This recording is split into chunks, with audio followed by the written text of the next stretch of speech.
오늘 우리 사도행전 이제 61번째 우리 묵상 설교인데요. 여러분들이 지금까지는 그러지 않아 할지라도 지금부터는 계속 성경을 열심히 읽어오시기를 부탁을 드립니다. 여러분 인생을 살으셔서 인생을 좀 깊이 생각해 보시면 누구나 다 아는 것이지만 삶이 참 평안했다가 어느 날은 갑자기 곤두박지기도 하고 우리 가운데 기쁨과 감격이 날 있는가 하면 정말 우울하고 슬프고 고통스럽고 어찌할 수 없는 갇히고 묶인 그런 날이 있듯이 이제 16장 후반부부터는 이 선도단의 하나님 일꾼들의 세우는 역사와 교회 가운데 이런 놀라운 일들이 지속적으로 일어나는 걸 여러분 경험하게 될 것입니다. 이미 우리는 사도행전을 너무나 많이 읽어버렸고 또 우리 잘못된 습관 때문에 하나의 그냥 2000년 기록된 소설을 보듯이 봐버리기 때문에 그러시지, 우리가 만약 정말로 성령 충만한 가운데 본문의 말씀을 본다면, 그리고 처음 읽는 거라면 한편의 기가 막힌 드라마를 보는 것처럼 잠시도 눈을 뗄 수 없을 만큼 하나님의 역사와 악한 영의 역사와 놀라운 것들이 반복적으로 일어나는 귀한 것들을 여러분 보게 될 것입니다. 말씀을 읽으시고 그 말씀 속에 주신 은혜가, 그 은혜를 가지고 일주 동안 사시고 그리고 오셔서 우리 함께 말씀을 나누면 이 자리 하나님께도 큰 영광이 되는 귀한 자리가 될 것입니다. 오늘 본문은 이렇게 시작이 됩니다. 여러분 한번 보시기 바랍니다. 우리가 기도하는 곳에 가다가 그렇게 말합니다. 이 기도하니라, 우리는 기도하라, 이렇게 기도하느니라고 되어 있지만 사본의 원본에는 정관사가 붙어 있어요. 영어에 뭐 더 하고 있는 것 없는 것하고 다르잖아요. 그러니까 정확히 말하면 우리가 그 기도하는, 이미 기도하는 곳이 정해져 있음을 성경은 본문이 말하고 있습니다. 여러분 잘 아는 것처럼 기도하러 가다가 귀신 들려서 점치는 종을 만나게 되고 그 입을 통해서 사도 바울의 일행이 어떤 것인가를 드러나게 되고 그것 때문에 사도 바울이 심히 마음 아프고 고민하다가 귀신 들린 자를 고쳐주는 사건이 벌어지죠. 그것 때문에 그 여종을 통해 돈을 벌었던 주인이 고발해서 그가 감옥에 갇히던 사건이 이제 벌어지기 시작하는 것입니다. 자, 오늘 첫 번째는 뭐냐면 그 기도하는 곳에 갔다는 것입니다. 그리고 그것도 그냥 가는 게 아니라 여러 날을 계속 갔던 것을 알 수 있습니다. 왜냐하면 그 귀신 들린 여종이 바울 향해서 여러 날 계속 똑같은 말을 소리쳐 외쳤던 걸 보면 그날도 기도하러 갔고 그 다음날도 기도하고 갔다는 것입니다. 이것은 우리에게 뭘 강조하느냐? 지금도 우리에게 부족한 게 있다 그러면 기도의 생활화입니다. 우리는 어제도 기도해야 되고 오늘도 기도해야 되고 내일도 기도해야 될 것입니다.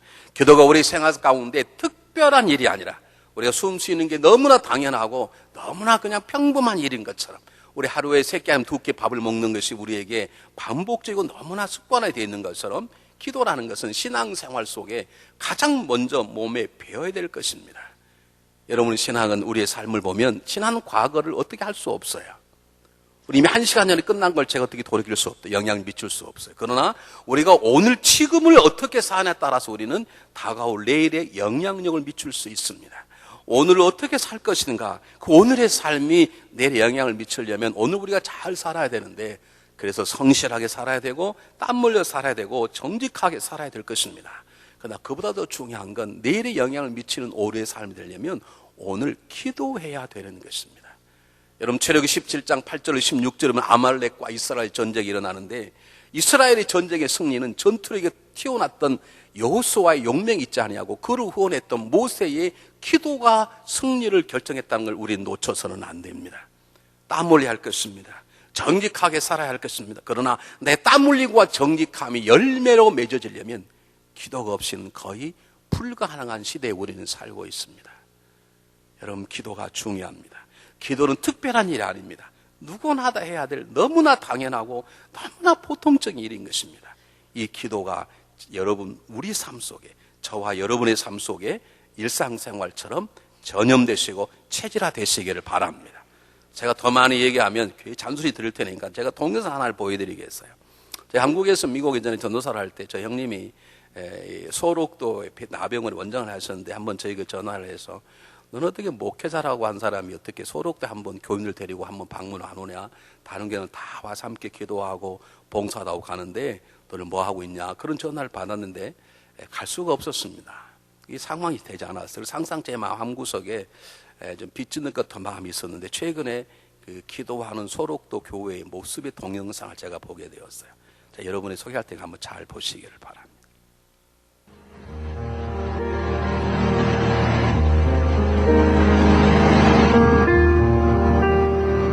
막연한 두려움과 걱정만으로 멀리했던 곳 소록도. 이토록 소중한 주님의 땅을 왜 그리 소외하고 외면했던지, 내게 그리 멀리 있지도 않은 것, 이곳에 대한 어리석었던 오해와 편견으로 인해 하염없이 부끄러워진 나를 소록도는 다시금 아무 조건 없이 반가이 반겨준다. 앉아서 이 나라 민족을 위해서 날마다 기도하고 우리는 이 나라 백성들을 위해서 다 예수 믿게 해달라고 기도한 거 얼마나 감사합니까? 아멘. 근데 집사님 이렇게 많이 아프시고 네. 수술까지 했는데 네. 왜 이렇게 기뻐하세요? 기뻐하냐고요? 좋아요.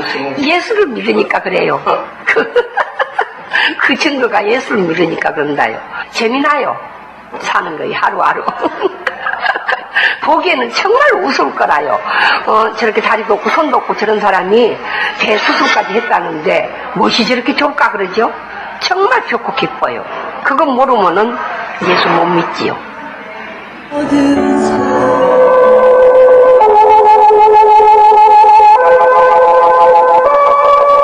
소록도의 새벽은 다른 어느 곳보다 거룩하다. 새벽 기도의 나라 대한민국에서도 가장 이른 시간에 새벽을 깨우는 곳은 바로 소록도다. 고요 중에 울려 퍼지는 교회 종소리는 모든 소록도인들에게 기도의 사역자임을 다시금 알려준다. 북성, 남성, 동성, 신성, 중앙교회가 일제히 새벽 기도의 시작을 알리는 시간은 새벽 4시다. 이르신 분들은 새벽 2시에서부터 기도를 드린다. 늦지막히 막내딸이 결혼을 했으나 찾아가 보지 못했다고 행여나 오해되지 않을까 그 기쁜 자리 외면했다고. 그래서 기도방 속 벗되어 기도가 길어진 것 같다고. 소록도에는 이렇게 기막힌 사연 한 줄 없는 분 없으시다고. 그래서 서로서로 의지해 새벽재단으로 달려가 모든 아픔, 모든 환난, 모든 근심 걱정 주님께 내어놓고 돌아온다고. 기도로 새벽을 깨워 기도로 정오를 지나 기도로 하루를 마무리하는 소록도의 사람들. 분명 소록도는 기도의 성이다. 힘이 들어 기도했다. 몸이 아파와도 기도했다. 가혹한 노동에도 기도했다. 부당한 대우, 부당한 처우에도 그들은 기도로 화답했다. 배가 고파서 기도했고, 손가락이 떨어져 나간 손가락을 부여잡고 기도했다. 가족과 헤어졌을 때도 기도했고, 교회마저 빼앗겼을 때 그때도 기도했다. 기도, 오직 하나님께만 매달렸다. 타오르는 분노, 끓어오르는 미움 앞에서도 그들은 기도로 맞섰다. 오직 하나님께만 자신의 애통함을 아뢰었다. 그분의 시간 앞에 오히려 이들의 고난은 기도되어 하나님께 나아가는 축복의 열쇠가 됐다. 저런 분들도 기도하는데 우리처럼 이 건강한 사람이 기도하지 못한다는 말이 안 되죠. 그렇죠? 적어도 우리 교회가 기도하는 교회가 돼야 되고, 여러분의 가정이, 우리의 가정이 기도하는 가정이 되고, 우리는 기도의 사람이 돼야 되는 것입니다. 여러분, 새벽 기도하고 금요 기도에 나온 그건 교회 기도의 프로그램에 참여하는 것이지, 그거 말고 우리가 하나님 앞에 1대1로 하는 골방 기도, 그리고 몇몇이 모여서 함께 기도하는 협력 기도가 우리 교회 안에 여러분의 조그마한 모임 속에 확장돼 나가시기를 주님으로 축복합니다. 두 번째, 오늘 성경 본문에 우리에게 주는 메시지를 제가 여러분에게 세 가지를 간단하게 증거하기를 원합니다. 이 세상 사람들의 대부분은, 특히 믿음 있는 사람들이 하는 가장 중요한 일 중에 하나는 자기 수중에 있는 돈을 헤아려 보는 것입니다. 이 정도 있으면 아들, 딸 대학 보내겠다. 이 정도 있으면 앞으로 1년 정도는 먹게 살겠다. 이 정도 있으면 차도 바꾸게 되고, 이 정도 있으면 집도 좀 바꿀 수 있겠다. 가장 중요한 일 중에 하나가 조용히 자기 정신을 차리고 자기 소유하는 물질을 세는 것입니다. 돈을 헤아려 보는 것이 잘못은 아니겠죠. 근데 중요한 것은 그들의 대부분의 이유는 그것을 제일 먼저로 알고 그것이 인생의 전부이라고 생각하고 살아가는 것입니다. 여러분 몇 번쯤 조용히 여러분의 지갑을 내서 얼마 있는가 해본 적이 있신가요? 여러분 꼽을 쳐놓은 비밀 통장에 얼마 있는지 가끔 헤아려 보지 않습니까? 왜 그렇습니까? 우리 인생이 돈이 있어야 산다는 것이죠. 돈이 있어야 사람 노릇한다는 것이죠. 그렇습니까? 여러분 돈이 많기 때문에 사람 노릇 못한 사람이 세상에 세고 셌습니다. 돈이 있어도 안 되는 일이 너무 많습니다. 돈 때문에 불행한 사람도 있습니다. 돈 많은 게 저주는 아니지만 돈이 적은 것도 저주가 아닙니다. 근데 세상 사람들은 지금도 돈이 있어야 살아간다는 것이죠. 이런 분 계세요. 우리 오신 분이 야 이거 뭐 교회도 돈이 있어야 살지 교회는 돈 없으면 교회 생활 못해. 여러분 그렇게 생각하십니까? 여러분 교회 들어오실 때 제가 여러분 지갑 뒤져가지고 들어오라 마라 그러던가요? 우리 교회 건물을 3번 지었어요. 여러분 제가 성전 건축에 대한 설계한 걸 보셨나요? 저는 하려고 다 준비를 해서 하나님 허락하지 않으시는 거예요. 그래서 저는 한 번도 하지 않았어요. 장로님들 목사님 한 번 하십시오. 목사님 하시기 힘드시면 부흥강 추천해서 한번 제가 부흥회 할 때 여러분 성전 건축에 대한 부흥회 하신 거 보셨나요? 그러지 않아도 우리 교회 와가지고 뭐 교회 돈 있어야 하는 것이지 그런 분 계세요. 자기가 그렇게 생각하니까 남도 그런 줄 알아요. 여러분 기억하세요. 세상 사람들은 그럴 수밖에 없겠지요. 하나님을 모르고 살아가는 사람, 하나님 의지하지 않는 사람은 돈밖에 없겠죠. 그래서 예수님이 가장 많이 말씀한 것 중에 하나가 물질이 돈이에요. 여러분 그러나 기억하세요. 주님 분명히 말씀하시는 것은 사람이 떡으로만 살 것이 아니요 하나님의 입으로 나오는 말씀으로 말미암아 살 것이니라. 이것을 믿는 것이 그리스도인이고 그 그리스도인 주님의 말씀을 믿기 때문에 우리가 살아가는 것은 하나님의 말씀을 진리라고 믿고 하나님의 말씀이 내 삶의 능력이라고 믿고 하나님의 말씀의 순종함이 나의 미래 보장이라고 믿고 살아가는 것이 신앙이기 때문에 우리는 믿음으로 살아가는 것이지 우리는 돈으로 살아가는 게 아닙니다. 우리는 능력과 우리의 모든 걸 살아가는 게 아닙니다. 우리는 오직 하나님을 향한 믿음, 말씀에 대한 믿음을 가지고 살아가는 것입니다. 성경도 분명히 말합니다. 나의 의인은 믿음으로 말미암아 살리라.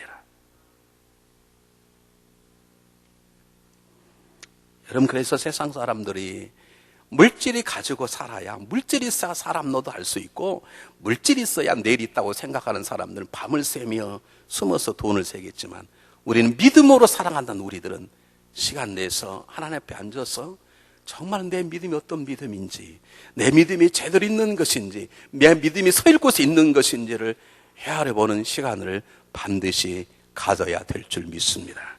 그래서 사도 바울은 친절하게 고린도 후서에서 말했습니다. 너희가 믿음 안에 있는가 너희의 자신을 시험해보고 너희 자신을 확증하라.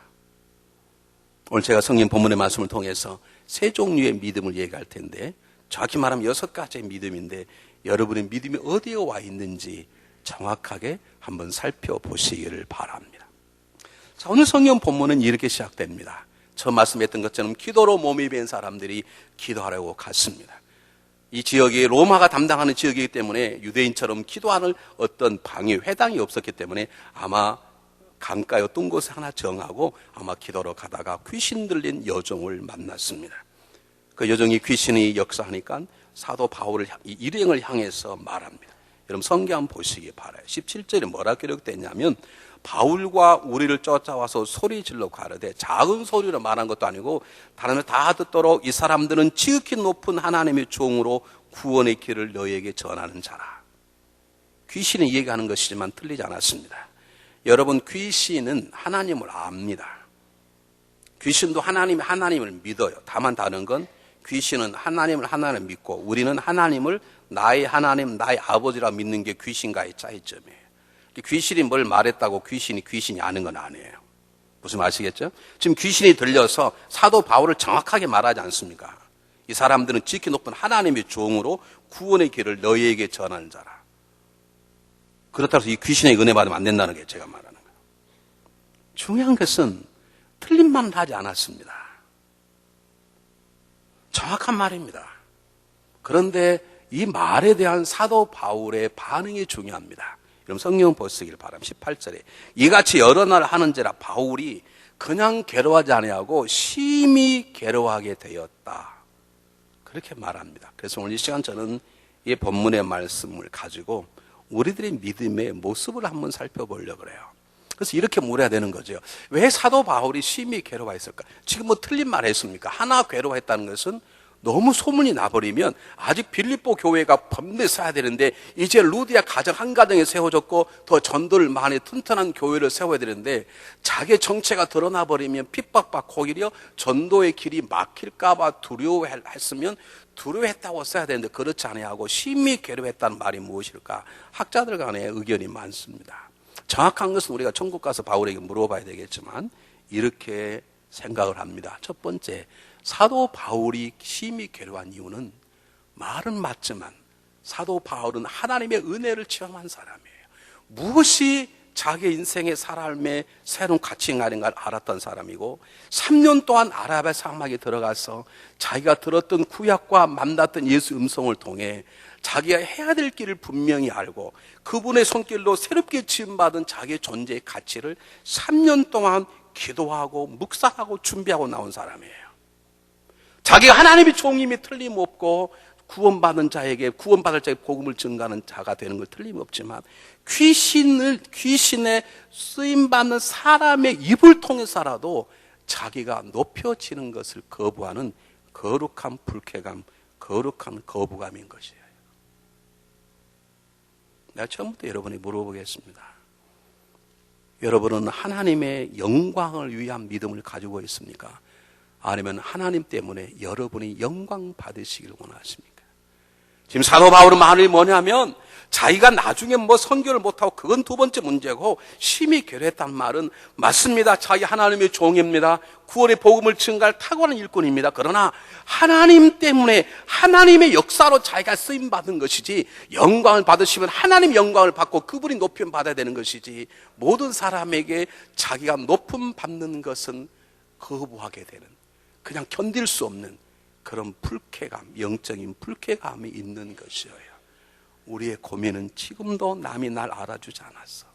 우리의 아픔은 지금도 남이 날 높여주지 않아서 내가 이렇게 교회에 충성하고 내가 이런 아내고 이런 남편이고 내가 이런 부모인데 자식들이 나를 몰라주고 다른 성도가 나를 몰라주고 내 배우자가 나를 몰라준다는 내 자신의 낮아짐, 내 자신의 무시당함 때문에 우리는 지금 아파하고 힘들어하는데 사도 바울은 과감하게 그거 싫다는 것입니다. 그것 때문에 마음이 아프다는 것입니다.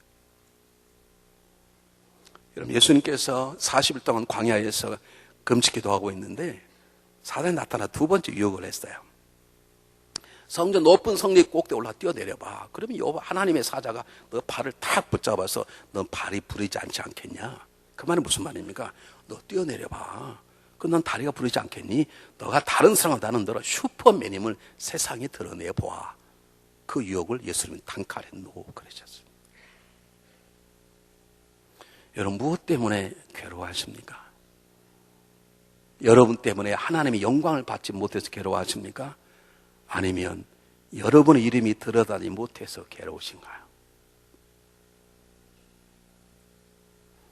여러분 우리가 새롭게 태어났다고 말하잖아요. 본 어겐 됐다고 말하잖아요. 새로운 피조물이 됐다고 말하잖아요. 그 새로운 피조물은요 새로운 생명만 주는 게 아니라 우리의 생각 자체가 다 뒤바뀌어버린 걸 말합니다. 완전히 새롭게 지은 걸 말합니다. 세상 사람은 자기가 높여지기를 원합니다. 그런 하나님의 사람, 새로운 거듭난 사람은 나를 통해서 하나님의 기쁨을 받으시고 나를 통해서 그분의 영광을 받으시고 하나님이 드러나서 하나님이 높아지는 것이 내 기쁨이고 내 행복이고 내 만족이고 오늘 예배 안 끝나겠네. 하여간 내 자랑이고 그러는 거야.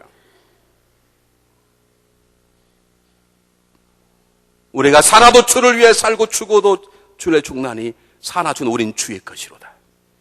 무엇을 먹고 마시든 오직 주의 영광을 하라. 이것이 우리 고백이 돼야 되고 분명히 그 자리에 서 있어야 되는 것이죠. 내가 지금 마음이 아프고 상처받는 것은 우리 교회가 문제가 있어요? 아니에요. 에브리 모든 교회 다 문제가 있어요. 교회는 처음부터 끝까지 주님 오실 때까지 문제가 있어요.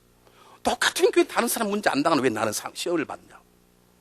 아직도 내 믿음이 나를 위한 믿음, 내 기쁨을 추구하는 믿음, 나를 드러내고자 하는 믿음, 내 영광을 위한 믿음, 그곳에 서 있기에 상처받고 시험 들고 넘어지고 뒷걸음치고 그러는 거예요. 제가 목회해 보니까 가장 어려웠던 것이 뭐냐면 제 자신을 드러내고 싶은 마음을 죽이는 게 제일 어려웠어요. 네, 솔직히 처음 말씀드리는데요. 자, 이게 처음 왔을 때 50명 모이는 교회였습니다. 비가 오면 비가 새서 바켓을 놓고 예배를 드렸고요. 에어컨 장치가 없어서 방 안에 이 예배당 한쪽에다가 룸 에어컨을 놨는데 그걸 틀면 그게 시끄러워 설교가 안 들을 정도로 정말 후진 교회였어요. 하나님 2년 만에 새 교회를 짓게 하고 교회를 2년 만에 그냥 250모임 교회로 확 늘어나게 만들었어요. 제가 한 게 안 줄 압니다. 교회를 새롭게 짓자마자 대단히 죄송해요. 옆에 있는 교회에서 40명 정도가 2달 만에 우리 교회로 와버렸어요. 왜 왔는지 저는 잘 몰라요. 근데 잘 훈련 받는 분들만 다 왔어. 근데 제 마음속에 어떤 마음이 드냐면, 목회자 모임을 가면, 목사님 요즘 몇 명 모이세요? 이렇게 누가 좀 물어봐 줬으면 좋겠어. 300명 모입니다. 막 이렇게 하고 싶은 거야. 근데 한 사람도 안 묻네. 누가 좀 물어봐 줬으면 좋겠는데. 그럼 어떻게 이렇게 교회가 많이 모여요? 그러면, 어떻게 해서라도 한번 좀 뻥치고 싶은데, 물어본 사람이 없는 거야. 야, 나는 내 모습이 얼마나 참 추하고 창피하고 그런지. 그런데도요, 그게 쉽지가 않더라고요. 아니, 목사님 어떻게 이렇게 적은 수가 교회를 지었어? 아, 교회는 이렇게 짓는 거. 누가 좀 하고 싶은데 교회 어떻게 짓는지 묻는 사람이 없어. 어쩌다가 물으면 살맛이 나는 거야. 하나님 은혜지요. 하나님 은혜지요는 1초고 그 다음에 얘기는 30불이야. 지금은 그러게 안 그러게요. 지금은 안 그래요. 모르겠어요. 제 밑바닥 있는지 지금은 그러지 않아요. 지금 몇 명 모이냐 물어보면 상당히 부담이 돼요. 왜 그러냐고 모르겠어요. 하나님 저에게 그런 마음을 주신 것 같아요. 여러분 믿음이 어디가 계십니까? 우리 매일 믿음이 그런 거 아닙니까? 왜 나를 몰라주냐는 거지. 내가 왜 창립 멤버 나를 이렇게 대하냐는 거지. 여러분 안 그렇습니까? 내가 새 가족인데 새 가족을 이렇게 대하냐는 거지. 어떤 분들 난리가 났어요. 내가 처음 왔는데 왜 나를 안채도 안 하고 이럴 수 있냐고. 그 앞에 있는 분이 누구냐고. 그래 우리 집사람이라고 사모가 그렇게 뻔뻔하냐고. 그리고 집사람 천사라고 소문났는데 그랬더니 인사도 안 하고 사람을 무시하냐고. 그 내가 싹싹 빌었어요 그분에게. 새 가족 왜 그런 마음을 가지세요? 아직 여러분의 믿음이 하나님의 영광을 위한 믿음의 자리에 있지 않아서 지금도 섭섭하고 목사가 또 지나가다가 인사하는데 안 받으면 막 논문 써가지고 발표하고 나는 수없이 죽을 놈이 됐어. 여러분 제가요 엉뚱한 놈을 짓밟히는 건 저는 괜찮아요. 저는 원래 그런 놈이니까 괜찮아. 그러나 여러분의 믿음이 그 자리에 서서는 안 돼요. 내 믿음이 하나님이 드러남이 나의 자랑이고 하나님의 기쁨 받음이 나의 기쁨이고 하나님의 영광 받음이 나의 행복이고 적어도 분명히 그 자리에 서야 돼. 성령 충만할 때는 거기 갔다가 성령 충만 이곳에 오고 그러지 마시고 지금부터 내 믿음이 어디 있는가 보고 하나님 저희 믿음을 도와주십시오. 하나님 영광을 위해서 살겠습니다. 그곳에서 진정한 자유와 평안함이 있는 것이죠. 두 번째 보겠습니다. 어떤 학자는 이렇게 말합니다. 그게 사도 바울이 자기를 높이는 게 싫어서가 아니라 이 여종이라는 사람이 불쌍하다는 거죠. 여종은 삼중적으로 불쌍해. 벌써 종이라는 게 불쌍한 거예요. 종은 그때나 지금이나 불쌍한 직분이 불쌍한 사회적인 위치에 사는 사람 아닙니까? 귀신에게 붙잡혀 있어요. 그것도 안 돼 있는데 주인에게 붙잡혀 있어. 귀신이 말하면 따라서 말하고 그 돈은 다 주인이 가져가고 자기 삶은 한 번도 자유도 없고 쉼도 없는 완전히 자기 신분 자체가 종이고 귀신에게 붙잡히고 주인에게 붙잡힌 바 된 전혀 사람다운 삶을 살지 못하는 사람을 바울이 보면서 마음이 아팠다는 거죠. 고쳐버리고 싶은데 고쳐서 예수 이름이 벌써 드러나면 이 빌립보 교회에 많은 사람을 불러 모아야 될 텐데 자기 선교의 주장이 있을 수 있으니까 며칠을 주저주저 했다는 것입니다. 그리고 도저히 안 되니까 예수 이름으로 여종에게서 귀신을 나가도록 행하게 된 것이죠. 아닌가 다를까? 그것 때문에 사도 바울은 감옥에 갇히게 되는 거죠. 두 번째 믿음 제가 물어보겠습니다. 여러분은 여러분의 주변에 못난 사람 보이잖아요. 참 문제투성인 사람, 제가 그냥 세상적인 말로 할게요. 제가 쓰는 말이 아니면 오해하지 말고 들으세요. 꼴값도 하는 사람들, 정말 밥맛 없는 사람들, 평소에 안 보고 싶은 사람들, 그런 사람들을 보면 그런 사람이 불쌍한 마음이 듭니까? 아니면 분노하고 증오하고 미우고 막 밥맛이 떨어지고 그렇습니까? 여러분 어디에 믿음에 서 계신가요? 제가 이기기 힘들었던 두 번째 제 목회 어려움이 뭐냐면 참 교회를 어렵게 하는 사람들. 아니 목회자가 잘못하면 저는 얼마든지 알면서 제가 되게 잘못하면 그럴 수 있는데 그냥 혼자 연구 발표하고 논문 써가지고 이렇다 저렇다 막 그렇게 해서 나는 정말 그 사람을 사랑하는데 그 사람 뒤에서 세상적으로 말할게 할 수 없어. 이거 그래야 여러분 뒤통수 치는 사람들이 있거든요. 정말 믿는 도 없게 발등 지키는 사람. 앞에서는 난 목사 같은 목사님 처음 봤습니다. 아니 그런 말 하지 말든지 뒤에 가서는 저놈 장사꾼이다 그런 사람들. 잠이 안 오는 거예요. 진짜 잠이 안 와요. 난 그래서 잠이 없어졌어요. 지금도 내 인생 항상 잠이 안 와요. 내 마음속에 그 성도가 미워 죽겠는 거예요. 진짜예요. 하나님 그 사람의 손을 대주십시오. 막 그 기도 일부 직전까지 나가려고 그래. 근데 그런 길 해서는 안 되잖아요. 가장 많이 갖는 마음이 내가 저 사람 미워한 목사나 나는 이 교회 수준이 안 맞다. 다른 교회 가. 나도 젊은 날 저런 수준 안 맞는 사람과 목회하고 싶다. 그런 마음이 막 드는 거예요. 근데 저는 하나님 훈련을 통해서 그런 사람들을 불쌍히 여기는 하나님의 마음을 배웠습니다. 완전하지 않지만 지금은 많이 자유해졌습니다. 예전에 가서 따졌습니다. 요즘 안 따집니다. 억울해서 돌려도 못 들은 척 가만히 있습니다. 저는 여러분도 그런 수준에 사시길 바랍니다. 묻겠습니다. 여러분을 괴롭히는 남편을 보면 불쌍합니까? 죽이고 싶습니까? 네? 솔직히 웃지 말고 대답해 보시라고. 날마다 속속이는 여러분 아내를 보면 불쌍합니까? 확 주워 패고 싶습니까?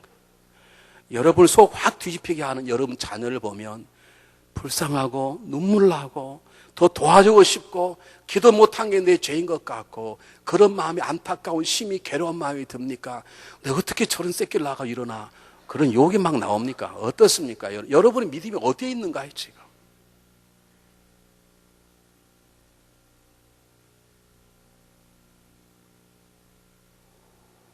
저는 금식기도 하면서 하나님 이 마음을 주셨어요. 모르겠어요. 어떻게 하나님 주셨는가 몰라. 그냥 성도가 문제 일으키면 나는 뭐 잘못이 있는 것 같아. 그리고 내가 설교가 아직 부족하고 내 기도가 부족한 것 같고 오직하면 저려라. 저희가 어떤 내가 모르는 아픔이 있을 것이다. 불쌍해 보이고요. 처음에는 그게 안 돼요. 사도 바울 다윗의 기도를 내 기도에 있냐 그렇게 저녁에 고씹어 봐도 마음이 안 풀리는 거예요. 내가 그를 사랑 그는 나를 미워 나는 기도할 뿐이라 그걸 수백 번 되씹어 봐도 분노와 증오 때문에 잠이 안 오는 거예요. 나는 하나님께서 어느 날 저에게 제 마음을 비우시고 하나님의 마음을 채우시 시작하면서 해결됐던 것이 좀 뭐냐면 이제 안 미워요. 저는 너무너무 감사한 게요. 아이가 저를 욕하면서 나와 있는 거 보면 나는 그게 기적이야. 어떤 분이 그래요. 목사님이 내가 1년에 한 번 나갔더니 자기를 저주하는 눈으로 바라봤다나. 나는 1년에 한 번 나온 분 믿음이 보통 믿음이 아니에요. 어떻게 1년에 교회를 한 번밖에 안 나와줘요. 그 1년에 한 번 나와서 뻔뻔하게 나와. 이거 보통 믿음이 아니에요. 나 정말 그분에게 감사해요. 농담이 아니에요. 예전에는 막 미워 죽겠는데 어떻게 저렇게 1년에 나와서 뻔뻔 나 같으면 1년에 한 번 안 나오겠다 막 그런 생각이 들었는데요. 그분께서 내가 하도 꼴값다니까 그냥 강압적으로 마음을 주셨어. 야, 1년에 한 번 나온 것도 정말로 감사하다. 어떻게 저렇게 뻔뻔하게 나오냐. 믿음 대단하다. 그리고 내가 저를 정말로 도와야 되겠다. 여러분, 이 사도 바울의 마음이 우리에게 있어야 되는 것입니다. 여러분, 정말로 내 마음이, 내 믿음이 못된 사람, 연약한 사람을 보면 아파옵니까? 아니면 분노가 생깁니까? 여러분을 가로막고 여러분의 상처를 주고 여러분을 아프게 한 사람을 보면 복수의 칼을 뽑고 싶습니까? 아니면 이해해 보려고 노력하고 내가 한번 져주려고 노력하고 그리고 내가 더 기도해 보려고 노력하고 저 사람이 사랑을 몰라서 그래, 내가 더 사랑을 베풀어 봐야 되겠다 하고 사랑으로 더 다가가고 그런 믿음입니까? 아니면 옛날 저처럼 분노하고 증오하고 그렇습니까? 여러분의 믿음이 어디에 있습니까? 돌에 맞고 성에서 던짐을 받고 내가 사도 바울을 죽이지 아니하면 먹지도 않고 자기도 않겠다는 살인자들의 협박 속에서도 그는 그들을 미워하지 않고 내가 당신들이 구원만 받는다면 나는 지옥 갈 수도 있다고 고백하는 사도 바울의 마음이 우리한테 있습니까? 가늠하다 잘 피운 철없는 한 여인에게 너를 정죄하지 않겠다 말씀하시는 예수님의 아픈 마음이 있습니까? 내 믿음이 어디 있는가를 보셔야 돼요. 여러분, 왜냐하면 내 믿음으로 살아가는 것이니까. 세상 상황이 변한 게 아니에요. 내 믿음이 문제예요. 내 믿음이. 여러분, 속 썩인 남편이 있습니까? 더 팍 사랑해 버리십시오. 사랑한다는 말은 무조건 다 옛사람 말은 아닙니다. 여러분이 사랑밖에 없어요. 변화되는 것은. 내 믿음이 어디 있습니까? 세 번째입니다. 성경 한번 보시겠습니까? 16절에 16절 앞절에 우리가라고 기록되어 있고 17절에 바울과 우리라고 쓰여 있어요. 여러분, 성경의 사도행전에 우리라는 단어가 잘 안 나와요. 15절, 16절부터 몇 번 나와요. 그런데 중요한 것은 뭐냐면 바나바와 바울이 처음으로 선교 활동을 떠났을 때는 우리란 단어를 쓰지 않았어요. 바나바 바울이 그렇게 한 몸이 되었고 사실 한 몸 된 것 같고 그렇게 해서도 그들은 우리란 단어를 쓰지 않았어요. 성경에 보면 두 사람이 바울과 바나바가 그렇게 구체적으로 쓰여 있지 그렇게 하나라고 쓰여 있지 않아요. 왠 줄 아세요? 하나가 안 되어서 그래요. 그러니까 둘이 싸우고 헤어진 거예요. 그런데 16절부터는 바울과 실라와 디모데와 누가가 하나로 다 됐다는 거예요. 성령 하나됨을 미쳤다는 거예요. 이걸 뭘 말합니까? 이들이 공동체적인 믿음을 가지고 있었다는 것입니다. 여러분, 우리가 믿음으로 거듭났다는 것은 우리가 새로운 가치관을 가지고 태어나서 하나님의 영광 위에 살고 하나님의 기쁨 위에 살 뿐만 아니라 연약한 자, 악한 자, 원수까지도 사랑하는 자리에 올라갈 수 있도록 우리 믿음이 그렇게 유사한 믿음으로 변화되어야 되는 것을 말하는 것이고, 세 번째, 우리가 거듭났다는 것은 주님의 몸의 지체로 태어나는 거예요. 지체란 말은 서로 돕고 상부상조하는 유기적인 존재가 되었다는 거예요. 그러면 내 믿음이 이런 공동체적인 교회를 위해서 공동체적인 한 공동체를 위해서 쓰임받는 믿음인지 아니면 지금도 내 자신만을 믿음인지를 헤아려 보아야 돼요.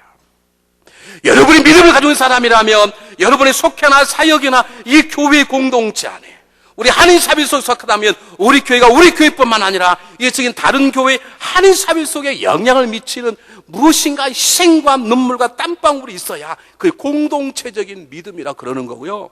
그렇지 않으면 전부 다 개인적인 믿음이에요. 우리의 믿음이 우리의 믿음입니까? 아니면 아직 나의 믿음인가요? 이현주 선사님 파워포인트 띄울 수 있어요? 하나 준비 안 해온 거?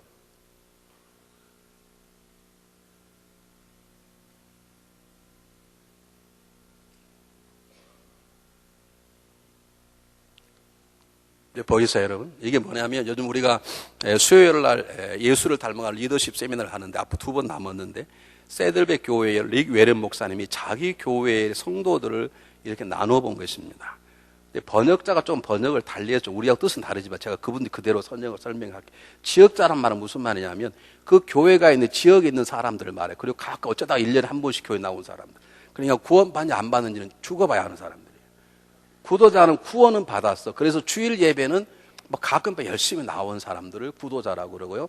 지체자는 그냥 교회, 주님의 몸인 지체가 되어서 주일도 예배도 나오고 수요예배 나오고 지난번처럼 컨퍼런스에 나와서 함께 은혜도 받고 봉사도 하는, 은혜도 받는 그런 걸 지체라고 그러고, 성숙자는 뭐냐면 누가 말하지 않아도 자기끼리 기도도 하고 말씀 묵상도 하고 그렇게 성숙해 있는 사람을 말해요. 사역자는 성숙자 가운데 교회 크고 작은 일을 맡아 성가대도 하고 주일학교도 하고 봉사하는 사람들 사역자라 그래요. 성숙자는 성숙은 한데 일을 안 하는 사람들이 있어요. 좀 찬양을 잘하니까 좀 성가대 하시죠. 안 합니다. 이런 분. 내가 보니까 속장 안 합니다. 이런 분 계시잖아요. 영어도 잘하고 성경 잘하는데 주일학 교수님 하지. 안 합니다. 왜 안 합니까? 부담되면 이런 분 계시지. 우리에게 성숙자들이 계시지. 이런 사람들 얄미웁다 그래요. 뭐 지체자나 구도자나 지체자나 이런 사람들 할 수 없어. 그런데 성숙자는 자기 혼자만 성숙하고 교회 인발 많은 사람들이 계세요. 그 교회도 상당히 많대요. 사역자가 제일 적어.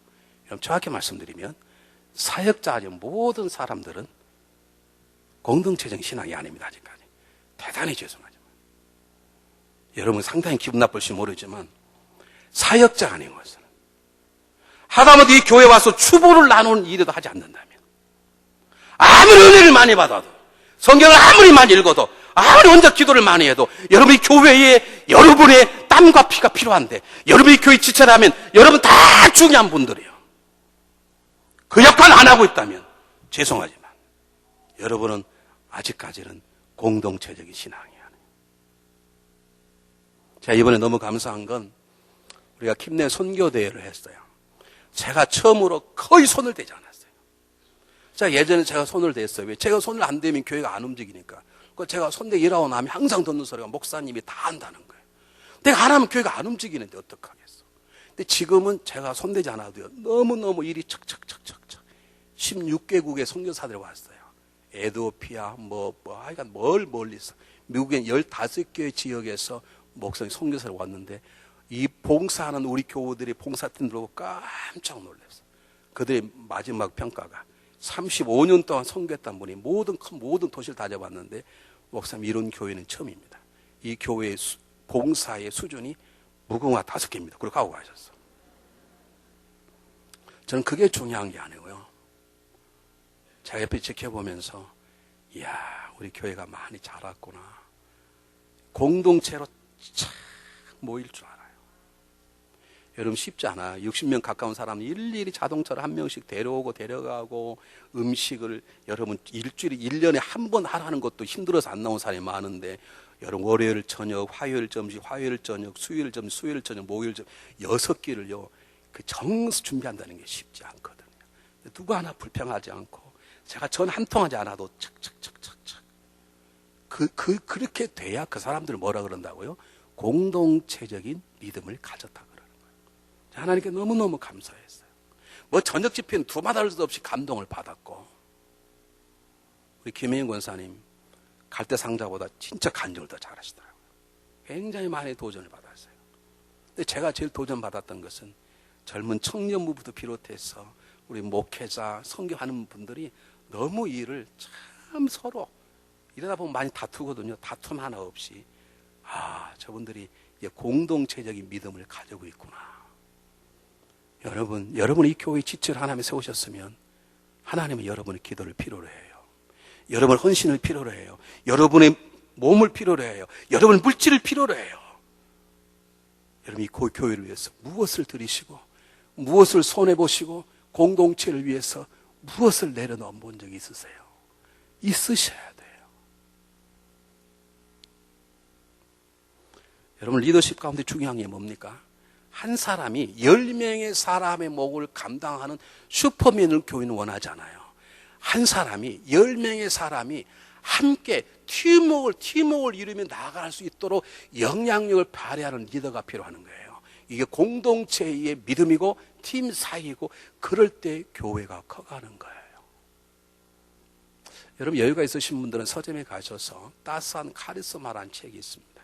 이정선이라는 자매님 있으신 분이신데, 미국 뉴욕 주립대학에서 호텔 경영학을 전공한 분이신데, 이분이 영국에 가서 다른 걸 공부하시면서 커뮤니케이션의 전문가가 됐습니다.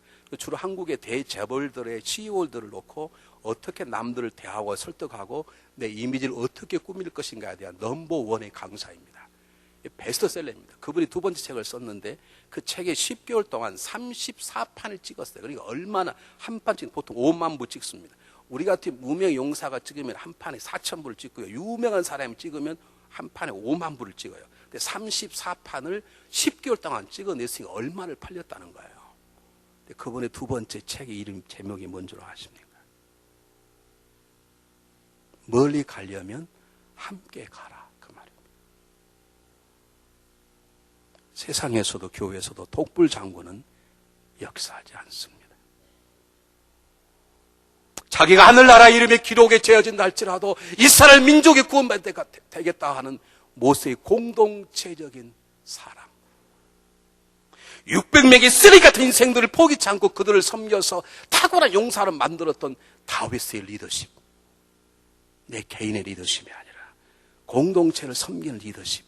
공동체를 섬기는 주님의 종들, 그 믿음. 나는 그 믿음인가 아니면 지금도 내 위신이. 내가 힘들고 어렵지만 공동체인 교회가 원한다면 그 자리에 서 있는지, 아니면 내가 아니면 안 해 죽었다 해도 아직 여러분의 개인의 믿음인지. 어떤 분은 이렇게 말할 것입니다. 목사님, 그렇습니다. 알긴 아는데 그렇게 사는 게 쉽습니까? 하나님 영광 돌리는 믿음 갖고 사는 게 쉽습니까? 이웃을 불쌍히 여기는 믿음 가지고 쉽습니까? 공동체적인 믿음 가지고 사는 게 쉽습니까? 쉽지 않습니다. 어려울 것입니다. 그러나 불가능한 일이 아니기 때문에 성경은 우리에게 기억하고 가르치는 것이에요. 우리 안에 계신 성령이 우리를 그렇게 하도록 도와주실 것입니다. 우리가 날마다 먹고 읽는 하나님의 말씀이 우리를 그렇게 되도록 우리의 몸과 마음을 바꿔주실 것입니다.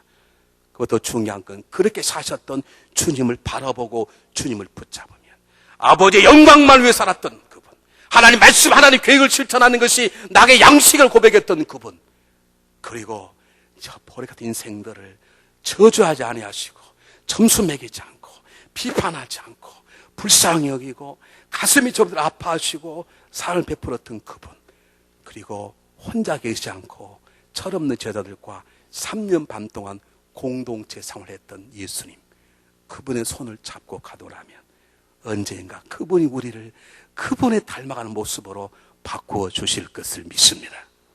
지금은 힘들지만 그러나 우리가 그것이 하나님의 소원이고 하나님의 뜻이라고, 그것이 성경에 기록된 나 믿는다면 우리의 믿음이 그 자리에 옮겨가야 된다고 믿고 주님을 바라보고 따라가더라면 언젠가 우리도 주님을 닮은 모습으로 변화될 것을 믿습니다. 그때 우리는 이렇게 고백하게 될 것입니다. 내가 그리스도와 함께 십자가에 못 박혔다니 이제는 내가 사는 것이 아니라 내 안에 그리스도께서 사시는 것이라. 그리고 누가 어떻게 그렇게 되냐고 묻거든 우리는 또 고백하게 될 것입니다. 나의 나 된 것은 하나님의 은혜로 된 것이니 내게 주신 은혜가 너무 귀해서 내가 모든 성도보다 갑절로 수고했지만 내가 아니라 나와 함께 하신 하나님의 은혜였다고 고백하게 될 것입니다.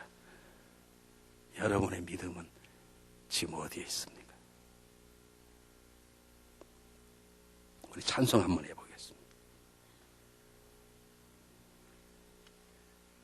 찬송 200, 우리 한번 17장을 찬송해 볼 텐데 여러분 가사를 한번 잘 생각하시면서 우리가 한번 찬양해 봤으면 좋겠어요.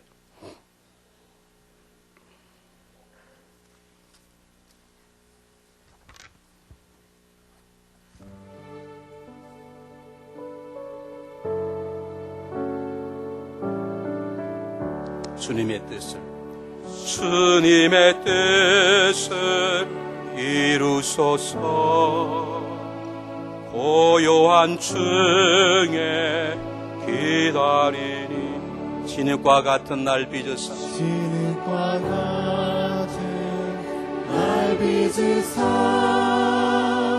주님의 영상 만드소서. 주님의 뜻을 이루소서.